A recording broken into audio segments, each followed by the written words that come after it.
Hi and welcome to Kelly Martin Speaks. I'd like to speak about forgiving the creative monsters of our past. I've had a fair few creative monsters. I just give you a brief summary of them.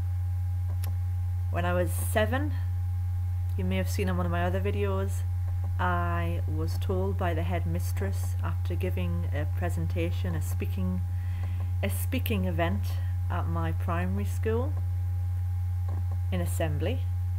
She told me I had embarrassed the whole school for not putting flowers in the right place.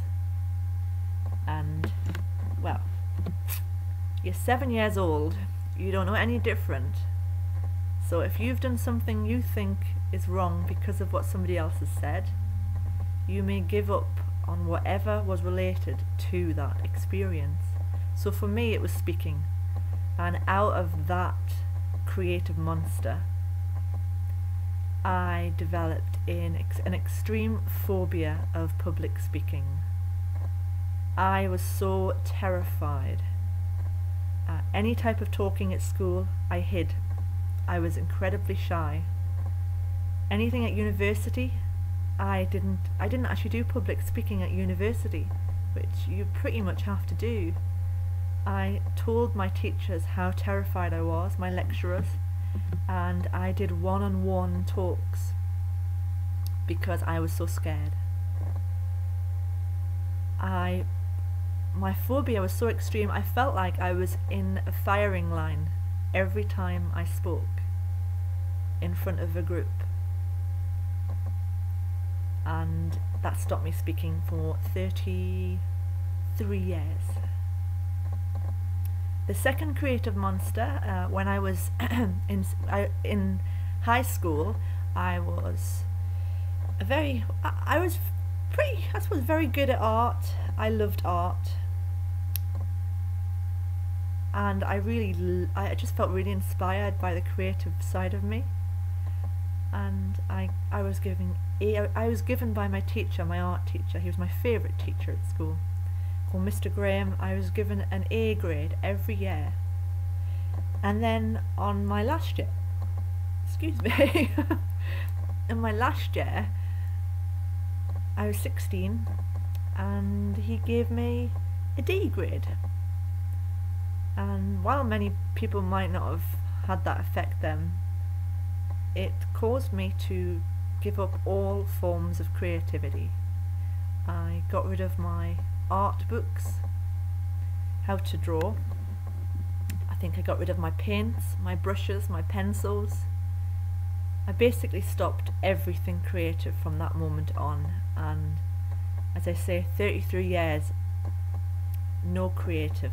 The most creative I got was merchandising when I was working in shops, and I think that was my creative self basically screaming to get out in some way, shape or form.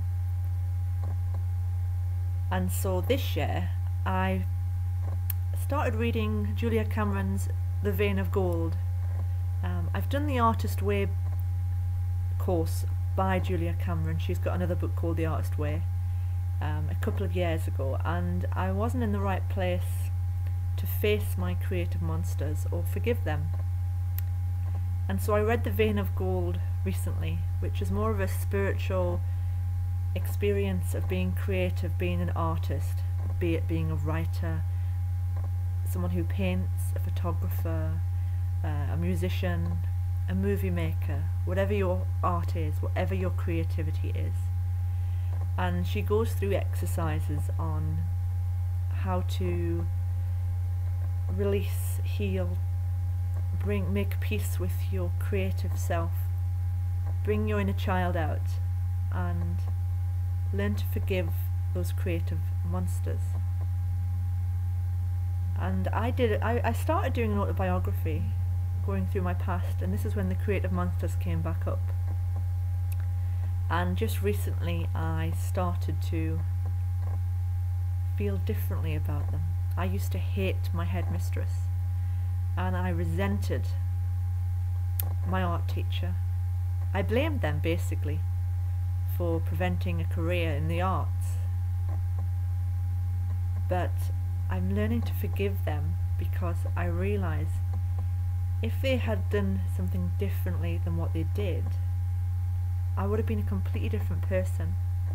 I may have gone down the route of art school, art college, which may not have been for me. It may have been too regimented, and it may have stifled my inner flow, my inner passion,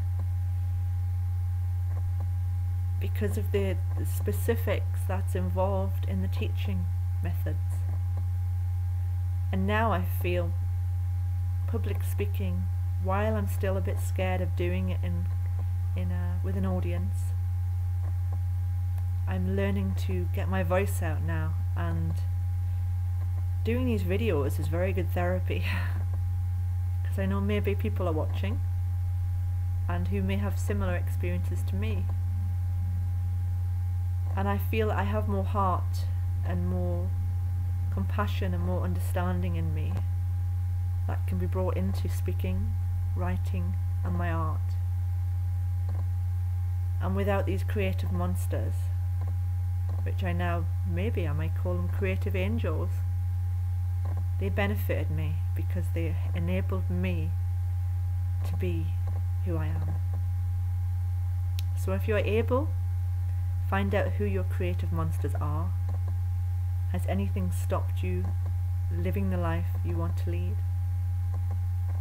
And find a way of making peace with them, because it's very rewarding and allows your creativity to bubble and flow in a much easier and graceful way. Thank you.